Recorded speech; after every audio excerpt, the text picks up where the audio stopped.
fazer um curativo perfeito. Eu sou Andressa Vale, enfermeira, e hoje eu vou te ensinar a escolher o melhor curativo para esta ferida.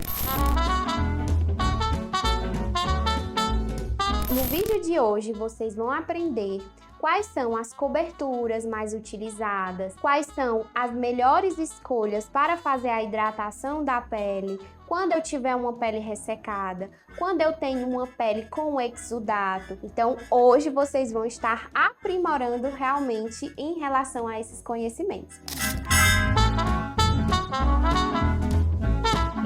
Então, pessoal, agora a gente vai escolher a melhor técnica para fazer o curativo perfeito. E a primeira dica que eu dou para vocês é que vocês precisam fazer uma avaliação criteriosa desta ferida. Exemplo, você precisa avaliar qual é o tipo de ferimento que vem apresentando. Qual é o tecido da ferida? Nos tecidos eu tenho o esfacelo, eu tenho a necrose, eu tenho o tecido de granulação e eu tenho o tecido de epitelização. Então, como que eu sei diferenciar? Primeira coisa que eu tenho para vocês é o esfacelo, que é esse amarelinho que vocês estão vendo aqui nesta ferida. O amarelo, gente, ele representa um tecido morto, então ele não é um tecido interessante para o leito da ferida. Por isso que o mais indicado é que seja feito a remoção desse esfacelo. Logo do lado, esse tecido mais escuro, esse preto, nós chamamos de necrose. E a necrose também não é um tecido interessante para o processo de cicatrização, pois ali a gente possui uma grande quantidade de bactérias. Então, o ideal também é que seja feita a remoção dessa necrose. A remoção nós podemos fazer tanto no desbridamento autolítico, no desbridamento químico, na qual nós utilizamos coberturas específicas, e também nós podemos fazer a remoção mecânica, que é com a lâmina de bisturi, você vai fazer a raspagem desta lesão. Então, o desbridamento mecânico é o profissional habilitado que vai remover essa camada de esfacelo ou necrose. Para coberturas com grande quantidade de exudato, eu tenho o alginato de cálcio, na qual ele vai fazer o processo de absorver essa secreção, pois na ferida é interessante que não fique com esse exudato, pois ela pode dificultar o fechamento dessa pele. Então, no caso do alginato de cálcio, ele vai sugar essa secreção para que a ferida ela possa permanecer limpa. Outra opção também para lesões na qual eu tenho exudato seria a espuma poliuretano, pois ela também tem esse poder de absorver a secreção. No caso de feridas secas, por exemplo, se você tem uma necrose seca naquela região, eu posso estar utilizando o hidrogel.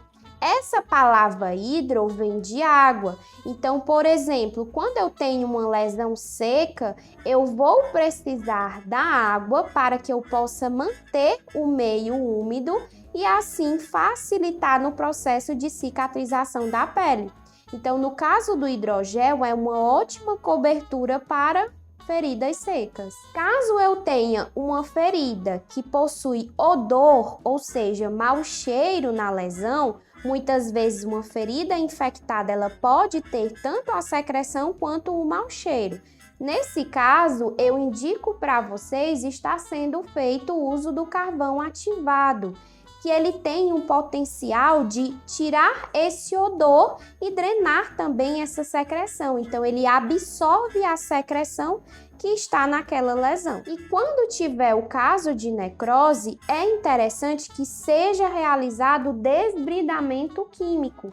Porém, nós temos de forma enzimática e química, na qual é feita pela cobertura. Colagenase e papaína também são outras coberturas que podem ser utilizadas nesse processo de cicatrização em necrose, pois ela vai realizar o desbridamento químico e enzimático. No caso de feridas na qual eu tenho sangramento, eu preciso conter esse sangramento. Eu posso estar utilizando uma cobertura que provoque a hemostasia, pois aquela ferida na qual eu tenho sangue não é interessante para o processo de cicatrização.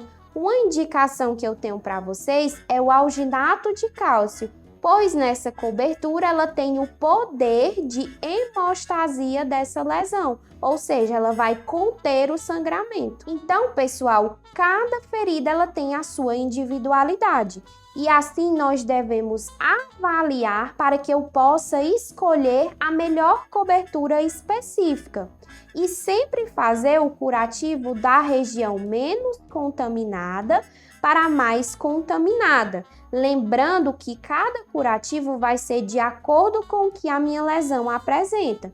Se eu tenho um esfacelo e esse esfacelo ele está apresentando um pouco mais de lesão, um pouco mais de tecido molinho, que eu posso dizer assim para vocês, eu posso realizar o desbridamento mecânico.